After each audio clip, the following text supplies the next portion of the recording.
ये तुम्हारा अंदाज और बदतमीजी मुझसे और बर्दाश्त नहीं होगा। हंसो मत अजलान, संजीदा हूँ मैं इस वक्त, मुझसे बर्दाश्त नहीं हो रहा। कौन खेल सकता है मेरे साथ ये खेल? कहीं वो पागल मुस्तफा तो नहीं? अगर मैं तुम्हारा पता ना लगा सकी तो मेरा नाम भी ईशल नहीं। चलो जल्दी करो, सब लोग आने वाले हैं आबिदीन, उन्हें भी इस याट पर मजा आना चाहिए। आप सिर्फ 15 मिनट ही मुलाकात कर सकते हैं जनाब, आइए।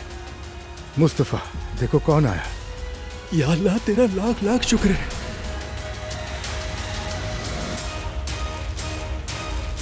मेरे पास जबरदस्त प्लान है। हाय मैं तो अभी से बहुत पुरजोश हूँ। मैं अजलान को उसी के अपने मैदान में लाकर मुकाबला करूंगा। उसने यॉट का सौदा कर लिया, हम सबके लिए दावत करेंगे। हमारी कंपनी पे कब्जा कर चुका है वो। सिर्फ 2 महीनों में। कल हम सब यॉट पे होंगे और तुम भी कंपनी की नुमाइंदगी करते हुए वहाँ मौजूद होगे, ठीक है? और मैं मजीद कोई बहाना नहीं चाहता हूँ। मैं वहां जाऊंगा और अगर वहां जाकर उसकी सारी महफिल खराब न की तो मेरा नाम भी अजलान नहीं।